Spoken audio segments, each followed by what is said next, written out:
You are listening to Real Men Feel with Andy Grant. Real Men Feel encourages men to allow and express all of their emotions. Despite what you may have been taught, all emotions do serve you. Real Men Feel is committed to engaging in discussions that most men aren't having, but all men can benefit from. All links mentioned in each episode are in the show notes found on the blog at realmenfeel.org. Now, let's get to it. Hello, and welcome to another edition of Real Men Feel. This is your host, Andy Grant, and I'm really looking forward to today's conversation. My guest today is very diverse, does a lot of stuff, so it's a challenge to know where you want to start a conversation, because we just had a brief conversation once, and it just wanted to keep going and going, and that's ideal for a guest and everything you're doing. So let's get to it. My guest today is martial artist, healer, and massage therapist Akeem Sami. Welcome to Real Men Feel, Akeem. Hi, Andy. How are you? Doing good. Despite the chaos, I'm feeling good. Well, yeah, and I think there's something to be said for that. Can you be in a place of stillness in the middle of places where there could be chaos? And that was also something I had to do a lot of work on myself. In my studies, both shamanically and doing pranic healing, which is a form of Buddhism that kind of integrates into that teaching. It's always been about how deep are you willing to go within yourself? And once you're there, what can you get done? What can you accomplish about yourself? What can you learn about who you really are? And what can you turn around and share with the world? That's been my particular challenge, being completely transparent about what it is that I'm experiencing in my life. So, yeah, I'm excited to be here. So is the challenge always been what to share with the world? Or are you saying particularly right now what you want to share kind of next as a next step for what you're up to? Yeah, that's a good question.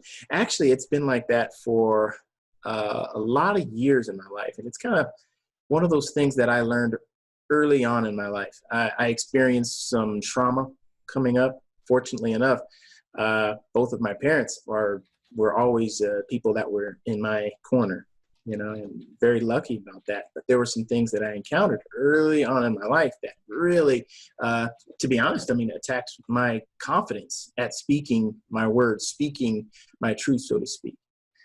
A lot of those things stemmed around the school system.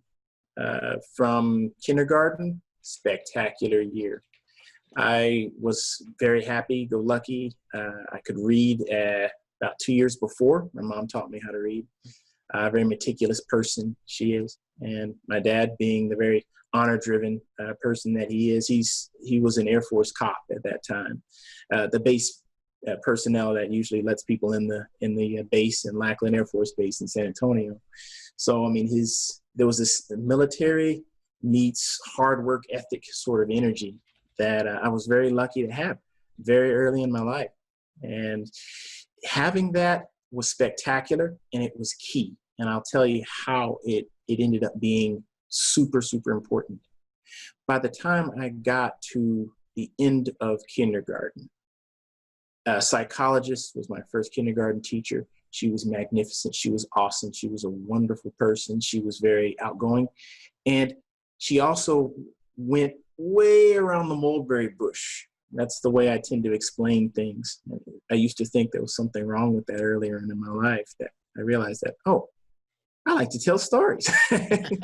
Whether they're completely true or not, I think I always tried to be as factual as possible. I've always kind of glossed over the information. But with my family of origin, from the kindergarten years, it was perfect, spectacular. It was first grade. That was the very beginning of the challenges.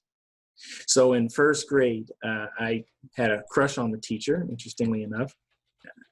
At first, I thought there was something wrong when she didn't seem to, hey, this is cool. This person's nice. Let me direct this person's feelings toward accomplishing his work. It ended up becoming something more of an anger-based showdown. I didn't know what it was. I just remember feeling kind of pushed away.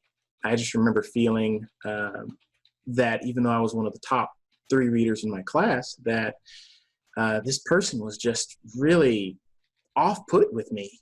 And me being the character I've always been, which is, man, I really like to connect with people. And I was really young age, just chatter, talk, and talk to anybody. It could be in the street, just met the person, we're walking our dogs, and all of a sudden I meet a new friend. That was the kind of person that I've always been throughout my life. And meeting this first challenge, being pushed away, it was interesting. It was interesting. It was very painful. Knowing that there was nothing wrong with me became a challenge later on, especially as she began to try to prove to my parents that somehow I couldn't read, even though they knew better. Strange, yeah. And then she brought the vice principal into it, saying, no, he can't read. And he doesn't do all of his work. He doesn't pay attention. He's really hyper. He's very hyperactive, moves around all the time. Then she brought the principal into it. And by then, I mean, I would hear all these things being said as I was brought into the meeting with both of my parents. And my parents right off knew, I mean, this isn't true. He is very outgoing. He talks a lot. He is very well-spoken when he does speak. And he's very thoughtful. He's very caring, considerate. He seems to be a very feeling person. Yeah. He's not having issues with his intelligence. He's very expressive and just doesn't know exactly where he wants to put all of it. So for me, it was really difficult being in that room. And then it took another step above that. Then I was brought to the Harry Jersick Center in San Antonio. That's where they basically have doctors and lab coats and such. And they hook you up to machines. You know, they put those little, I felt kind of like a RoboCop, where they had you hooked up to a little machine, you know, and they lay you on this little bed. It's kind of like the sleep machine, where they kind of read that Richter scale of, you know, how's the sleep patterns. And they finished like 7 different tests. Each doctor had a specialization. And they all said, so we have all come together in this, and we agree there's something very different about your son than is with other kids that we have looked at and measured. Never knew what that meant, but I sure know what it felt like. It felt like being completely judged and suppressed. So it had been a thing by the time I felt like walking through the doors at school. I remember specifically saying to my dad, 3rd grade, this is, by the way, this is 2 years through some poverty. We were living in our car for a few weeks or such. My dad had an emotional breakdown. He just got done selling insurance, and he'd gone from several jobs trying to fend for his family. But he wasn't very successful. My mother also got fired. She was actually protesting. She was actually protecting a lot of her coworkers from the practices in her office in San Antonio. And basically that got her fired. They were the protester types, and I was there. You know, I'd watched them get arrested at the age of 7. So, I mean, I'd seen all these different like things happen that really attacked my confidence, and it made me question things like, am I good? Is my family good? Is there something wrong with us? I mean, those are police officers arresting my parents. You know, those are different things that it kind of plays with the child's confidence. And it also made me shut down emotionally. So it took some work, some doing. By the 3rd grade, I remember specifically telling my dad, Dad, I feel that every time I walk into school, as soon as the doors close, my power leaves me.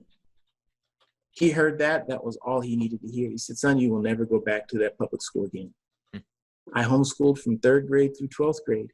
I spent a lot of time trying to build up my confidence and working on the fact that I'm hearing and picking up all these messages. I'm feeling these things. I'm actually intuitively knowing what people want from me. I can pick up that they're thinking certain things, or there's intent. I can feel their intent, but not knowing exactly what to do with that. So it actually painted an interesting pathway by the time I got into my teens. By my teens, I was arrogant. I felt very intelligent. I was, by junior in high school, I was writing at freshman college level. took a lot of work. My dad's also a writer. He wrote a book called The Unshackled Mind, an Afrocentric Approach to Self-Help. He wrote that, interestingly enough, while we were in the first year of poverty. By that second year, we got into poverty, or second time. There was a second time where we got into poverty around 14, 15. Interesting enough, that was my arrogance age. That's where I was trying to prove to everyone that I was smart, that, hey, I've got my stuff together. No one can stop me. I know everything I need to know. I study history, and adults were saying, "What are you, a history buff?" And I would get competitive with how I would talk to people, almost in a debate-like format. But that was also my dad's influence too, being on public access television shows, and he went out and did public speaking for about 10 years. I was his cameraman, and I also took in a lot of the concepts and soaked in some of the knowledge that he'd had, the debates that he'd had out in public. And he'd gone to Dallas County jails and worked with at-risk youth. He'd gone to Washington, D.C., but I was also his IT guy / officer of Sohaja Publishing Company, where he would write something and he would bounce it off of me. So what's the image here? What does this come across? And it was always good. I learned advertising and things like that from him as well. Sending faxes out to random clients, cold calls, things like that. I learned all of that, all in high school.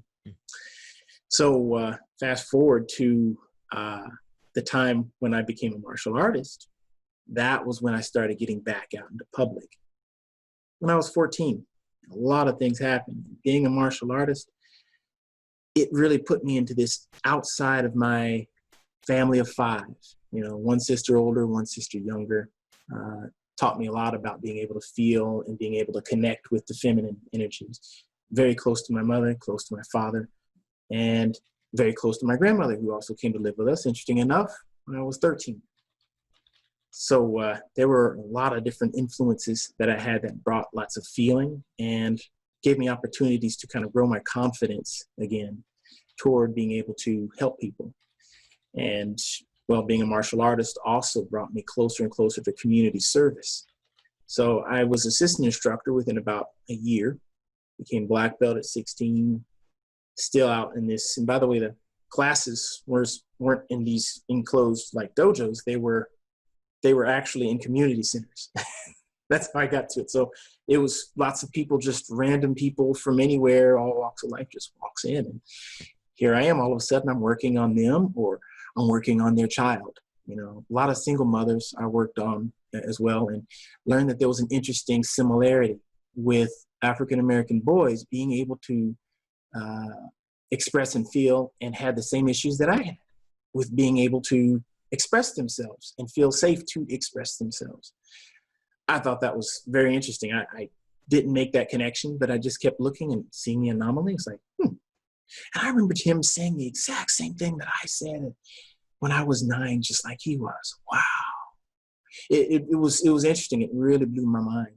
So it also sold me on the importance of community service, and continuing to work with my dad through the early 2000s, being his officer and all.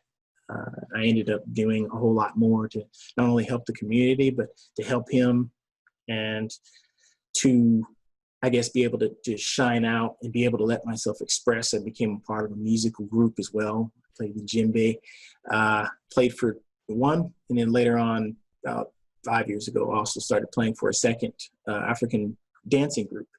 So I started getting a lot of cultural immersion as I left the house. It built my confidence in being a musician while still being a martial artist, and ran my own lawn business at 20 and such. And began selling homemade pies with my grandmother also. And that was also another one of those tests where it also reminded me how important it is to see everyone who they are as who they show up to be, but know that there's something deeper. It was my goal. I started playing around with that, how exciting it was to see a person who has a certain perspective. I mean, I'm telling you a certain perspective. I can walk into a gun show and someone will look at me like, at first they look at my dad like who's this guy in here? This, in rural Texas, it's kind of like, I don't know about this guy. They would look at him and look at me with two different eyes. They would look at him like, who's this stranger? And look at me like, hey, how you doing, buddy? I've never met him in my life, but it was the same thing. That's because I always showed up with my heart, and I always did my best to do that. And I got off on melting people's hearts, no matter what perspective that they had, to be able to get them to know me and I get to know them. So that also showed itself again in other ways. So lots of things. Is there anything you've done that you haven't excelled at? Oh yeah. Oh, really? Okay. I'm also working at being while I'm a massage therapist, it's kind of like one of those lifelong things that you do something and you're looking for the next thing, and then the next thing, and the next thing. Now, some will say that I'm pretty good at it, but I still feel like I'm trying to take this to the next level. I'm doing forms of meditation while doing massage. That's like, being able to help walk people through emotional things that happen in their life, being able to connect with them and doing that comes natural to me, but I still am not quite where I want to be with being able to do a form of therapy that's verbal as well as physical. So I don't excel at that yet. Okay, but yet is key. So I'll give you that. Yeah, it sounds like an amazing, from such an early age, ability of mastery of whatever you choose. I tried. I think it was because I was so bent on meticulous studying. And, as the homeschooler, I'd have this little homemade desk that this friend across the street, an ex-World War II vet, he made for our family. And that was our desk. I would sit there in my room, in my corner with my little radio. And, back in that time, you'd have the little, the antenna for the radio. I'd set it there and then sit it in the corner. And I'd sit there facing the wall and facing my desk. And I wouldn't stop until 5 or 6 hours later. It was just meticulous. And I guess there's a cost to that, though. Yeah. Well, there's a cost to everything that, your time, your money, interest, right? There's a give and take for everything in exchange. Yeah. Right I'm struck by, at such a young age, back in the third grade, saying you notice your power leaving when you went into school, and you spoke of your ability to really come at people from the heart. But you said that was different from your dad's energy. So it's not like your dad's book and your dad's teachings. That's not what taught you to lead with your heart. This just seems to be organic to you. What was always organic to me is being able to empathetically read people. And something that I also learned, I learned it from my dad, an aspect of how he did that. My desire to melt people's heart was always mine. And, there's a strength and weakness to that too, because I also wanted to be liked so much. I wanted everyone to like me. I wanted to feel like Mr. Perfect. I wanted to seem like the good son, quote unquote, There's strengths and weaknesses to that too. When you're playing to a role rather than just stepping out and being genuine with yourself, and that's why it's also important.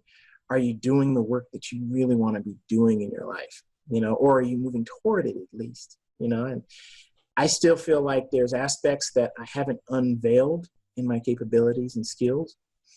But ultimately, if you listen to your heart, as I'm getting better and better at, even more than just this role of perfection in everything that you touch.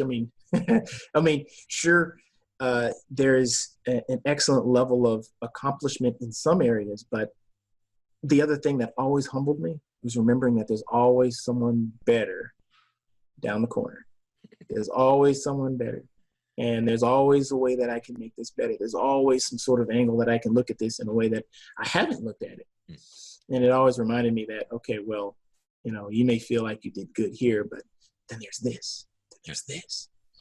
Yeah, that notion of more and someone's better was something that I always used to beat myself up with. But as I've gotten more into my own growth and recognizing kind of spiritual truths, that more, that yearning of more, well, good. That means you're supposed to be here, right? There's more to do, so that's a good sign.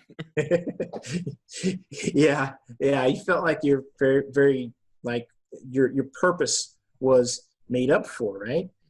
Well, at least I thought of it that way. I felt like, and this is the earlier mistakes in my life, where I felt like I was making up for something. I felt like I was making up for what all those doctors used to say about me. That little 9-year-old kid, again, saying that I am worthwhile. I do have something of worthwhile. I do help the community that I come from, and I have something to offer, and no longer am I in this place where I'm like trying to prove to everyone that, hey, I can do this, I can do that, I'm awesome. Yeah, it's an ongoing process, though, to remember that there's always someone around the corner. There's always someone who does something better, and there's always someone that you can learn from. Whether it be an infant just taught me something new, or it could be an elder, 96 years old. My great-granddad used to teach me little lessons like that. It was good to see him. He actually was from Sacramento, and we drove down to see him. And him and my grandmother, they both had this salt of the earth like energy to them. I was on my mom's side, so of course it was also more time I got to spend with my mom and sisters, and how important it was to them that they have this feeling, this notion of choice, and this ability to make choices and have freedom to make those choices. And they didn't seem very self-suppressing.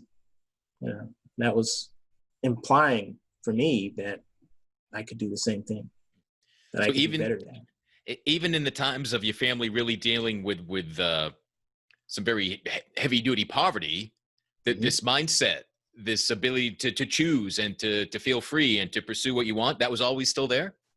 Yes. It was interesting. We had this, we can remember some of the most detailed moments. For me, it was one particular night that we, for some reason, couldn't turn on the lights in the house that we were renting when I was 6. And I remember, okay, we can't turn on the lights. What do we do? Well, what did my mom and dad do? They could have gone into this place of worry and concern, or blame, or anger, or hostility, frustration with the power company not giving them a few more days leeway before shutting off the power. Instead, they pulled out candles. They pulled out candles and then just set them all out in a nice warm fashion in the living room, and had a couple on the mantle. And we sat and we played Monopoly. And we started having all these moments of laughter. My dad was, being the comedian he is, would always tell us jokes. We kind of lean on his shoulder and wait for dad to tell you another one, kind of thing. So he had this way of bringing levity in to the middle of a traumatic situation or a difficult situation. For me, I just noticed my parents going through it. I noticed that I couldn't play with my toys anymore because they were lost in storage, because we couldn't afford to pay for the storage unit, to rebuilding toys, and, eventually going to another place when we got back out of poverty and did well there. But it was always warm. This feeling of like security within my parents, this warmth was always present. I was very fortunate for that, I realized. And your dad's book, The Unshackled Mind, and you said that was written at one of these times of poverty. So was that really was his sense of being a valuable human being, of adding value and service and community service and taking care of the family, that all was still fully intact, regardless of economics? Yeah. Yes. And it was the hallmark of his book. He has one chapter called Your Mind, Your Guidance System. And in that chapter, it talks about your mind when you go to a place of negativity. What happens if you stay in that place of negativity? How bad can it get?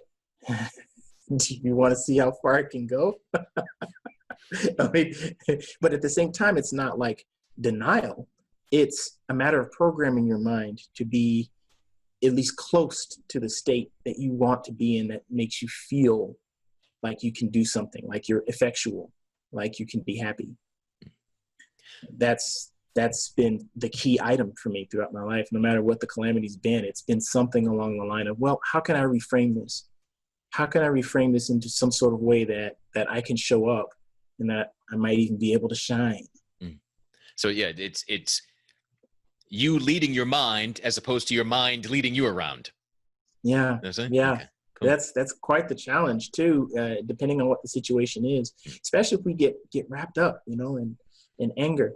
For me, when I get wrapped up in feelings of insecurity, like, can I really do this job? When I first started working with Time Warner Cable, I was a phone technician. I later migrated on, but the hard thing was knowing, can I do this job? Because I had just come from working for myself for 6 months. I had my own job, lawn job, to helping my grandmother with homemade pies, selling homemade pies, and I was basically like a marketing agent, to, okay, now you're doing tech support, because you were the family repair person. You would fix the computer would break down. I'd be the first one to talk to. And I said, well, my mom said, well, how about you go work for Time Warner Cable? That's a nice solid job, and you can bring in some good income, bring our family some more. We were starting to go toward poverty again by about 16, 17. So it was this migration pattern of going from job to another job that made more money, and to a job that made even more. Well, it was logical with that. I had completely switched fields. I had never done any phone tech support before. Very intimidating. What do I do? It was, fortunately enough, everyone was pretty patient with me. I adapted well. And then I ended up figuring out how to make lemonade out of the whole thing. At first it was, I can't feel people. I can't feel people over the phone. I'm not looking at them. They're not looking at me. How can I reach these people and help them with something? Well, I ended up taking it to the next level. The lemonade was learning how to feel people over the phone, and remotely being able to connect with people and hear their concerns. I wouldn't say that I'm a master at it, even though I did that particular job within Time Warner Cable for 6 years. And I switched to other phone-related jobs, working for network operations centers, which I'm also that now. I'm also a network engineer for Spectrum. That's another one of those jobs that's also about connecting with people, working with people, helping difficult situations, helping resolve stuff that could more so be based on personality rather than the actual problem needing to be solved. So I, fortunately enough, get practice doing that now too. Cool. Well, earlier you mentioned that it's your goal to melt people's heart. Could you define or expand on that a bit? Yes, absolutely. So for me, what I do is, in sitting up, I'm noticing I'm changing my posture right now. I'm going in to explain this. So for me, what I do as I sit up, I go into a spirit practice where I take my deep breaths, breathing in with the nose, holding for several moments, out with the mouth several moments. Later on, I learned what's called pranic breathing, which is where you breathe in for 6 seconds, hold for 3 seconds, breathe out for 6 seconds. It's that process of this quieting. Once I had this quieting, I've always been able to go to this space where the energy I visualize in the center of my chest, that there's this energy orb, and that I can visualize it's radiating. I can breathe and calm myself and feel it radiating. And then I feel it emit forward as it reaches out, not to penetrate, but to reach to the other person's energy field. And once I've reached that other person's energy field, I'll, in a very lovingly way, use the vibration of my voice to connect with them and ask them how they're doing. Sometimes not even asking them how they're doing with words, but asking with the sensation, with the feeling. And I actually sometimes can hear a response back, like, I'm doing terrible, I'm doing crappy, or I'm feeling pretty good, or I'm glad that someone's talking to me. It's that sensation. You get some of all of that, all walks of life, so that's how I open my heart up to connect with people. And that's how I reach out. And then once the conversation started, well, I mean, it's kind of like you and I are talking right now. It's exciting. This is great. I'm liking this. I'm really glad we're having a conversation like you and I are having, Andy. That your experience reminds me of 2010. I was doing my training to become an energy coach, and I was taking classes in Boulder, Colorado. So I'd fly back to Boston like 3 times a year. They'd be like week-long intensives, come back.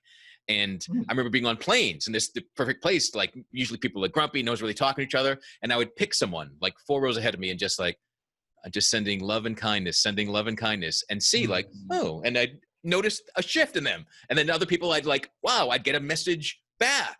And again, just experiencing the energy of the people and realize we can communicate. And it's, some of those moments of discovery, those little wow moments, I've never forgotten these plane rides, obviously, 10 years later. So, so I really, I get and appreciate what you're saying.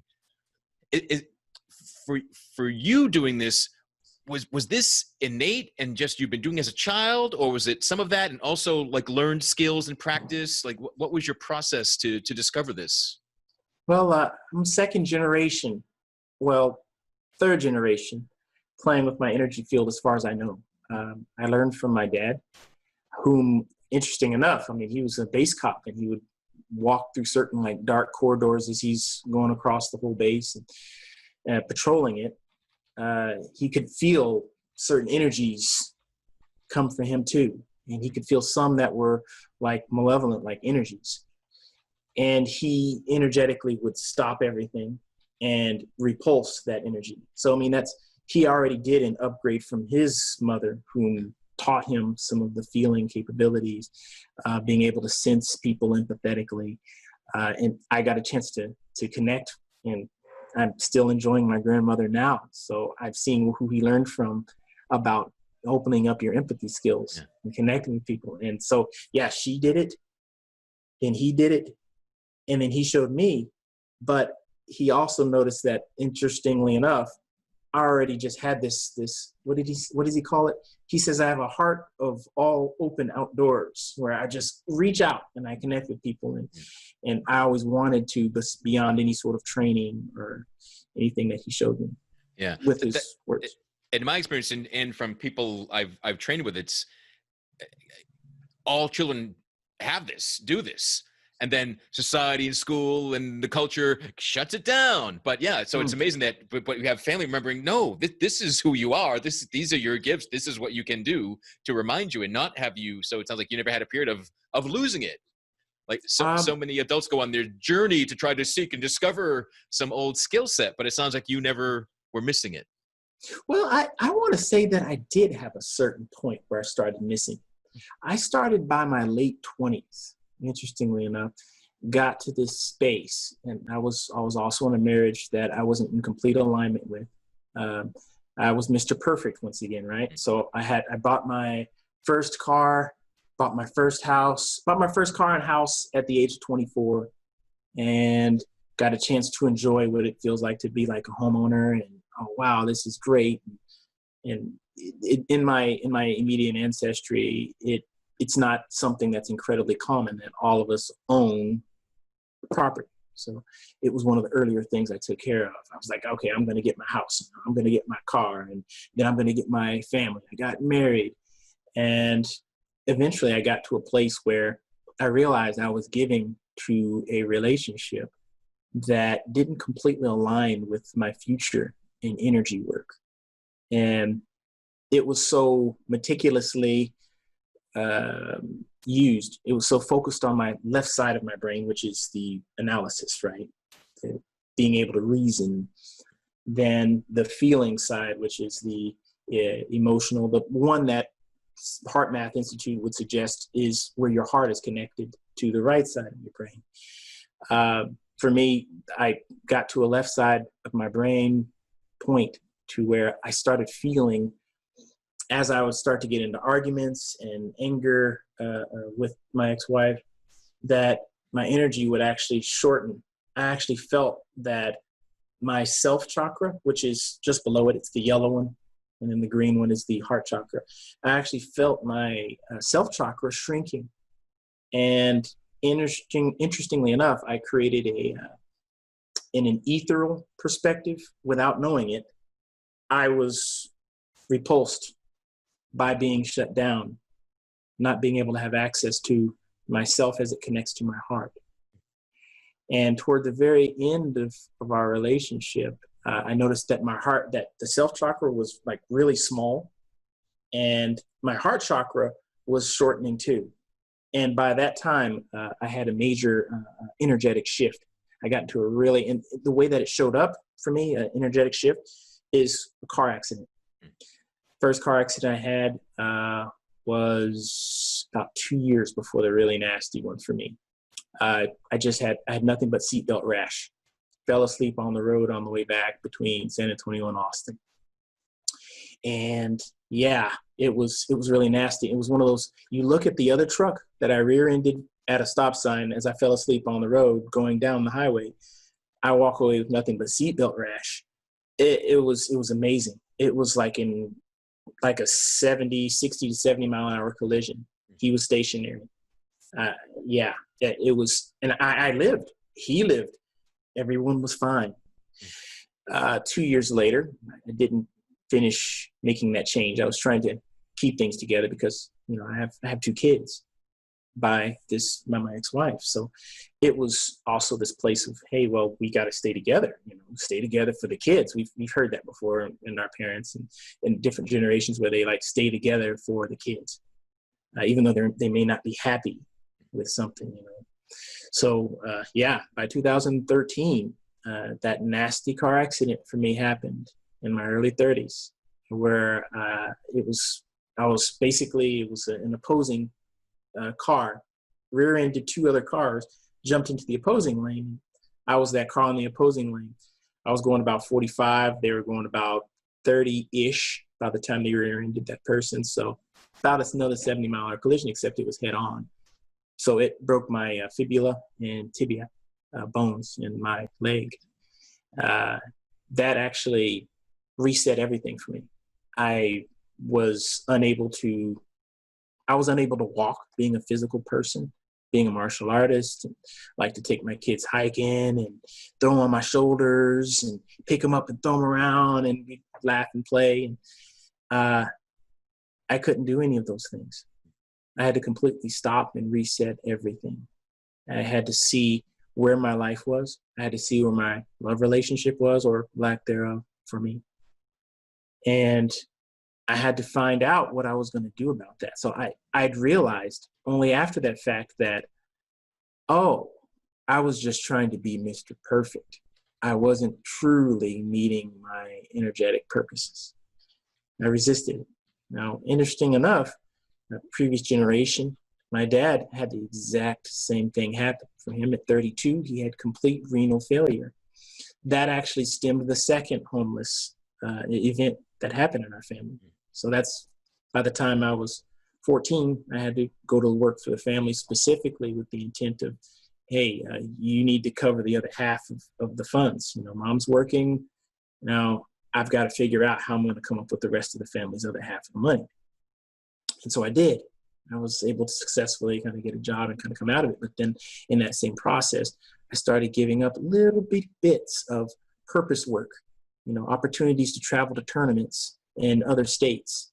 A couple of people that I had talked with or gone and competed with in martial arts had gone to the Olympics, or at least were drafted for the Olympics or something to that effect. And I was also in the Karate Olympic Games in San Antonio, and I had opportunities to upgrade, but I didn't aggressively go for those things because I was trying to be Mr. Perfect at home. I wanted to have the house, have the car, and be the husband and be the dad. And I didn't bring myself to the place where I was willing to step outside of my comfort zone and really step into helping people to a bigger, deeper, better way. So my energy shifted. Something else came up, though, that I need to tell you about if you want to hear it. You mentioned kids at a super young age, I'd heard it around the age of 7 or so, start to lose their psychic capabilities. That all kids have access to these things, but they lose it. Something happens in their life, either a traumatic event happens or something else happens, or they just grow up in an environment where people said, oh, you thought you saw a ghost? You don't know what you're looking at. Mr. Boogeyman? Oh, no, you don't know what you're looking at. And they say, oh, no, just ignore it. It'll go away. And it does, because the kid switches their energetic frequency from being able to pick those things up anymore. Kind of like Superman on that movie, Man of Steel. When he was a kid, he could see people's skeletons, and it's like, I don't know what to do with all this, sensory overload, and he had to learn how to tame that within him, Well, instead of getting rid of it, interesting enough, I was given a vision. My great-grandmother, my great-great-grandmother, on my dad's mom's side, had just died 1 year before, or 1 year after I was born. By the age of 5, 4 years later, she had long gone. She showed up to me in my bedroom, sitting in this, we have in that room that I was in at 5/6, I had this bookcase that my dad would always read books to us on. Amityville Horror and other scary books like that were also on the topic on that same bookcase. And he would say, don't sit on that case, because it had like a front door that you'd open up, and it's not highly reinforced. He said, don't sit on that, son. I'll break it. This is what he told his 5-6-year-old son. Don't sit on that, son. I was looking at her in my bed, and I just pulled back the blanket, and I saw her sitting in the very same place I'd be sitting on that staircase. So half of me was saying, oh, you're not supposed to sit right there. You're going to be in trouble. And who is this person looking at me? I mean, a grown woman. She's covered all in blue. I mean, if you've seen the Star Wars movies, she looked like Obi-Wan Kenobi kind of thing. I mean, she was covered all in blue. And yeah, I saw this person covered all in blue sitting on the staircase looking at me. And it wasn't just the fact that she was looking at me. I could look into her eyes. I could gaze into her eyes. And I could feel her words without her saying them. I could feel her, and as I'm thinking about this now, I'm getting a little choked up thinking about it.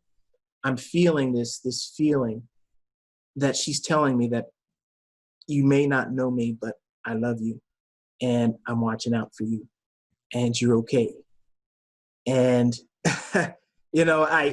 I being the 5-6-year-old that I was, freaked out and goes, pulled the blanket over my head, pulled it back down, and she was gone. And I had never seen it so clean and clear, even up to now in my life. I had never seen it so clean, crisp, and clear. That age, yeah, right on. So I highly recommend that anyone doing any spiritual studies, or they think that their kid is seeing the boogeyman, work with them. Yeah, right. Yeah. But believe, instead of your first instinct being discount whatever they're saying, yeah, like what if they're not making this up? What if this is happening? And investigate it that way. Yeah, and I recommend the same thing. Cool. With all of your unique experiences and ability to connect at such a young age, and the empathy and the open heart, I wonder, has there ever been a point where someone told you that's not how a man's supposed to be or act or feel? Yes. Interesting enough, I heard conflicting messages from my father about that. If you're into astrology, he has 9 planets out of 12 planets that's usually looked at in astrology. 9 of those 12 planets are under the energy sign of Leo. Well, Leo is known for being very energetic, boisterous, aggressive. And with his 9 planets, of his 12 planets that's looked at in astrology being Leo, he always has been this strong, dominating energy force. So, in his youth, he always had this side to him that had the feeling, energy, feeling side, sensitive side. And then he also had this other side. This other side was this protector, this fierce protector that he frequently used, being from the Air Force, and the boots and, the militant like energy about him, and this gruffness. There was always this, a man is supposed to do this. He never said that I wasn't supposed to feel, but he would often discount some of the different things that I'd sensed and felt, because I didn't know how to communicate it in the language that made sense to him as a 9 planets in Leo that he's been. In the younger parts of his years, he was always trying to prove himself. He was always trying to bring himself out as someone who was to be respected. And he grew up in a ghetto. So yeah, respect over all else, and then you can have sensation and feeling later. The hard thing for me, where I feel like, and I think he'll agree with me on this today. I think so. I'll ask him again. But the challenge for me has always been how to have your heart out in the open at all times, even when met with resistance and anger and hostility. It's not something that I've mastered yet, but that's another one of those things. It's like, wow, how awesome would it be if we could do that? If we could really be in the middle of a conflict, or someone is trying to destabilize us energetically, and we could extinguish that, but still be in love, in a place of care. I'm not saying like someone breaks down your door to your house and you're like, all love and light, you got to stop the threat, but still being able to look at that person and see them as a human being and being able to connect with them. That's been the thing that I've always tried to upgrade. And for me, as a kid growing up, the lesson that I'd always heard was, do what you can in the middle of the moment to the very best and strongest of your ability, and then sort it out later. Challenge for me is to be able to do it at the same time, in the same moment. Yeah. That sounds not trained in the martial arts. That sounds like kind of a goal of that too. Like stop opposing force and just, centered, grounded. There's no need to attack for the sake of vengeance or attack. It's redirecting energy, also that sort of thing. Am I at all on the right page on that? Right on. That's what I see too. And it kind of also makes me think of Sun Tzu's The Art of War. That the best war that is fought is the one that didn't have to be fought. It ended before it started. That's like the best one. Why? Because there was no casualties to be had. There's no real loss. If humans could consider any fight they avoid as a fight that's won because it was avoided, that's a total mindset shift for society. I'd agree. And I think there's a certain perspective though. I mean, when some would say something like, you walk away now, but they'll attack you later, you need to create some sort of hesitation with them being able to attack you or come back at you later on. I don't know. I'm in a place there where if you can send this energy of saying, hey, I see you, I see what you're doing, I don't agree with it, whether it can be with your words or with your actions. To be honest with you, I see this in law enforcement all the time. The good ones that I've seen, my dad's a cop, I completely understand. I understand law enforcement's perspective, and I usually have really good run-ins with law enforcement because my dad was a cop. I understand the thinking process there. It was so important to say, I understand what you're saying. I also need to give you this information, or I can see what you're doing. I see you being the first thing that you indicate to them, and then also give them where you are with it. That is so hard to be in presence depending on what happens or how it's happening, right? So, yeah, right on. And you've also mentioned a few times the impact and how you liked spending time with your mom and your grandmother and your sisters and that feminine energy. So why is it important to be able to connect to the feminine? Well, in a lot of my trainings, I tend to find lots of things that correlate to my thought process. You may also see some of this in my dad's book, Your Mind, Your Guidance System, and the one that I'm working on now. I'm working on my own autobiography too, by the way. What I ended up learning is that when you are having access to a very, what's called stable, like force, like an energy that's almost immovable, but is present. I tend to have, in my studies, come across information suggesting that that's masculine. The energy that moves around it, that moves over it, under it, in like circles, energetically, is motion, is feminine, is yin. That's the way I'd learned it up to now. So that's where I am with it. And so for me, learning how to be this stabilizing force, but then learning how to connect with the moving forces all around you is something that I learned in the household coming up.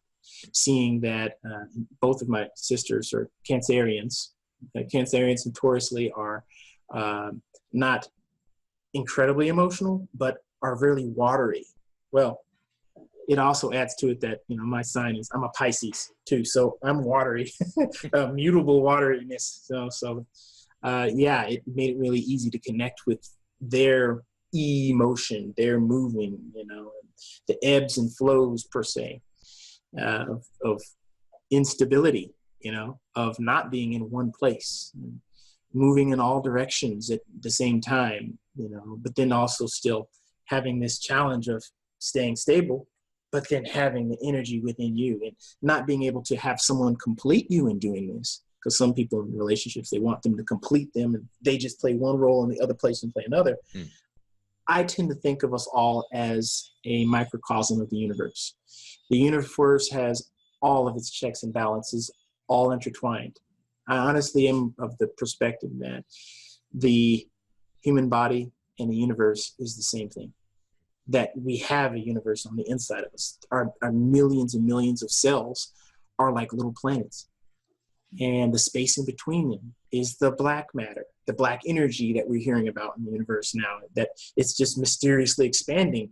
It just sounds like it's growing, right? Which feels like the human body to us, that we're not, this galaxy isn't in its infancy anymore. It's growing. It's growing to a new level.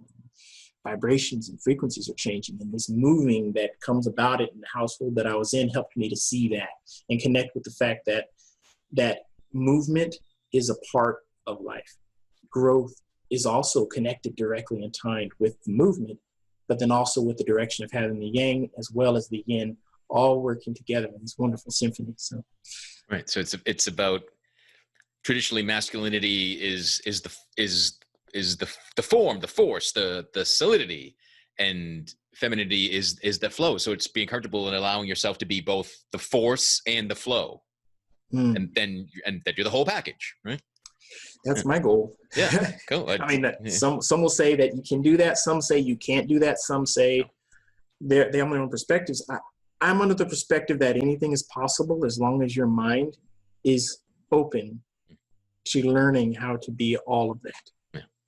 And the notion of how we are a universe, we are the universe, would always boggled. I love discovering this. Like, oh yeah, like what we look up as space and see, oh, there's nothing. Like, no, there's more space than there is substance. And even in our bodies, there's more space than there is cells and atoms and material. We're made of more space. So when, again, if people are listening and they're going like energy and what it is, and like, what if the nothingness that you see with your eyes, that's the energy, that's the real flow of life. Like that's the energetic force that is life itself. I love that you're saying this. I love that you're saying this. This is so awesome, being able to have this conversation with another man about this. You know what I mean?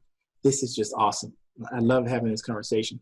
I'm seeing exactly that, and that this gap in the space in between, in the Star Wars world, we would always call it the Force, right? This all of a sudden, it makes the difference between being able to pick up a rock or not, or levitation, and how were the pyramids built, and it had to only be aliens. And what if there was levitation that we learned by mastering our masculine and feminine energies? and worked with the poles of the earth, the North and the South Pole?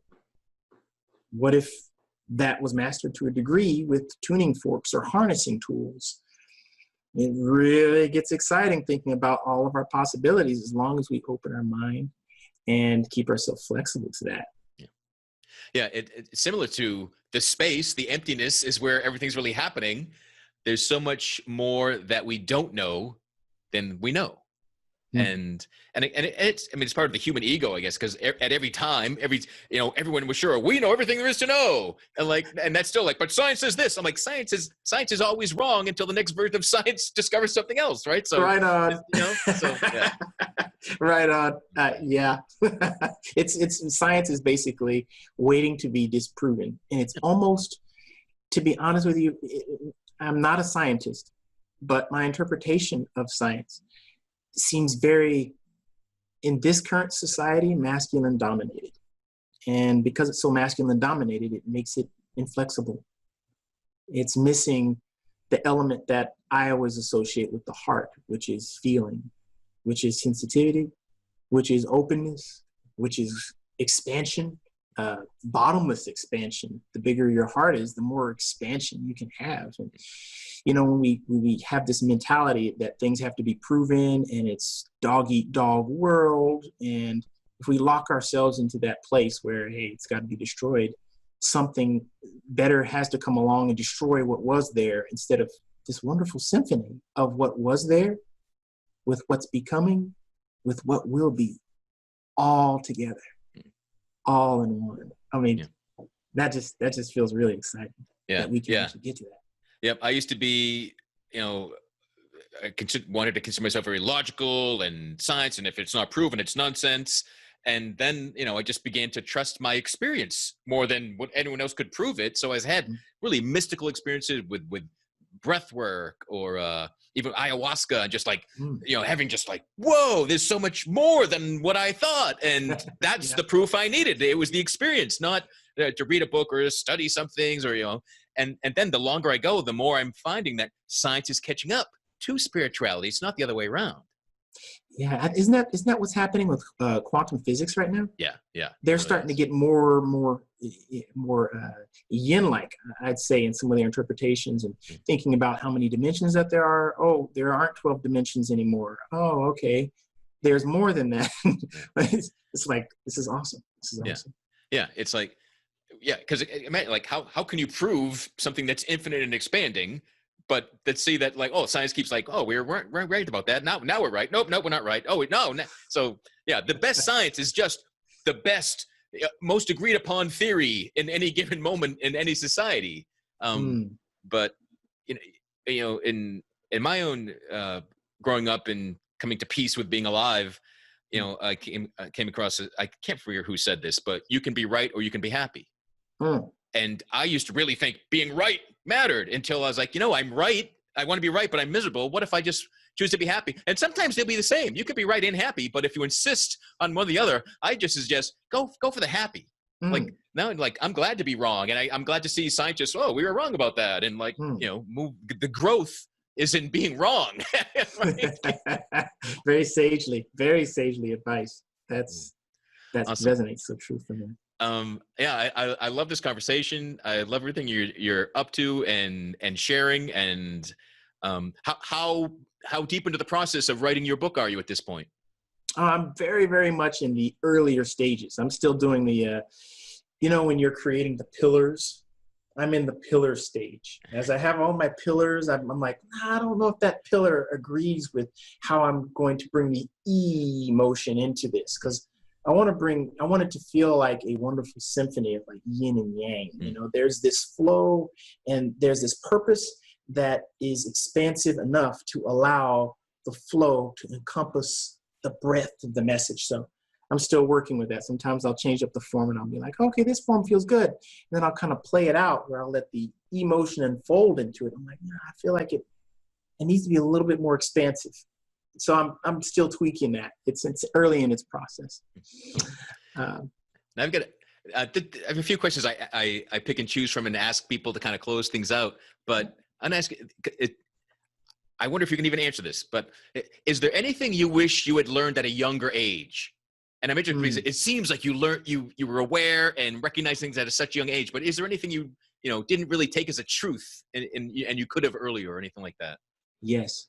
I'd say that if I had my druthers to learn a little bit more of something else to add to what I had, it would be this drive to fight for what it is that really makes me happy. What I would always do is isolate myself. It became very easy to just say, well, I'm in this public forum where someone is saying something that's honestly disrespectful to me. But one, I would take the some of the spiritualist trained approach is, oh, you don't have to meet fire with fire, just allow it to roll off your back, and go into sometimes you've got to fight. The way we've got to fight is the challenge. And I feel like I wanted a little bit more self-training in how to open up my internal fighting capabilities more. I learned it physically in being a martial artist. I've done full contact fighting. I guess we can get into that another time. But it was always feeling like I would love to be able to learn a little bit more about how to broach like really difficult subjects and be able to talk all of them out instead of like hearing what someone says and then, well, I'll double back and bring it up another time. I'd like to bring it up at one time. Maybe there's an opportunity for where this fiery energy can really come forward, and we can really, he could feel my passion, or she can feel my passion. I could feel his or her passion, and we can come together for a solution in one time instead of 50, 60 times of interactions, Cool. And with so many things that you do and so many things that you recognize you can do better, improve, perfect, mastery, what are you most excited about or looking forward to? I'm most excited for the time that we're in. The time that we're in right now is this place where this feminine energy is allowing itself to come forward and is taking the stage, as in the forefront, as in, look at how amazing the feminine energy is. It should not be suppressed. It's been suppressed for thousands of years. And there's lots of stuff that can be said that the feminine has its strengths and weaknesses about, but everything needs to have a voice. And if nothing has a voice, it's going to come exploding out later on. And you might even notice that. And some people might be angry or hostile because they're finally getting a chance to speak. Masculine or feminine. There's this energy of, well, we're getting a chance to speak. This is my perspective about it. Finally, someone's hearing me. If we were able to energetically connect and feel out from the very beginning, there would be less explosion. There would be more conversation. But there'd also be that opportunity for us to do the thing that I'd been trying to learn earlier in my life, which is broach difficult subjects early on, in the middle as it's uncovered. Like racism, that's a big subject, and you have to want to come into that situation like that, and to be able to help people who may have felt like they didn't have a voice to have a voice, but also not blast and destroy anyone else that also has a stake in this. Because in truth, all of us have a stake in things like racism. There's other things too, spirituality, being able to climb the Laszlo pyramid of needs, right? You have your lower needs, you got to cover your air, and you got to have food. Well, then there's that next level above that, and this next level above that, spirituality and higher consciousness and reasoning and science and societal awakening. And with societal awakening, the feminine coming forth now, this is awesome. Awesome time. Cool. Don't hear many people saying that, so I'm really glad to have that perspective out there. So Akeem, what's the best way for people to get in touch with you, track you down, see all the things that you're up to? Okay, you can go to my website, Sami Arts, SAMIARTS.com. It's Sami Arts and Wellness. That's my main page where I'll put my martial arts instructions, the things that I teach and kind of look at, and also bringing in the massage therapy aspect, which is connecting to the wellness aspect of my teachings, and the pranic healing work that I do as well, which is working with the person's energy body. Remember, we were talking about chakras earlier. Well, in pranic healing, I also work with people's energy fields. I can do distance work. I can do stuff in person. I like in person, but I have worked on people in like Kenya, and felt a difference, you know, when you sample it. So I also have those offerings there on samiarts.com as well. Awesome. Definitely going to have you back. Actually, I can't decide. I might just keep you to myself, not have the sake of a show, but I definitely want to talk to you more. So I thank you for your time, Akeem. I want to thank everyone for listening, and we'll have links at realmenfeel.org in the show notes for this, for your website, and to link to your dad's book, and keep all that going. And or is your grandmother's pie business, is that still going? It's not. It's kind of after she kind of retired, after I was no longer doing a lot of the marketing stuff. Now, she worked with my little sister too, but, you know, they just kind of grew out of it. We moved away from San Antonio. She now lives in rural Oklahoma and Choctaw land. That's Indian blood. I guess that's something else we could talk about. Yeah, we didn't even get to genealogy. Yeah, cool. Yeah, you have so much going on. It's thanks for taking the time and sharing a bit of your heart, a bit of your energy, a bit of the force with us. Greatly appreciated. And everyone listening, thank you for your time. Wherever you're discovering Real Men Feel, please give us some energy and some love, some force with a share, a like, a subscription, recommend a guest, recommend the show to someone else. And until next time, be good to yourself. Thank you for listening to Real Men Feel. Contact us at realmenfeel@gmail.com. Learn more about Andy Grant at theandygrant.com. Please subscribe to this podcast and leave a review on Apple Podcasts, Google Play, Spotify, TuneIn, or wherever you are discovering Real Men Feel.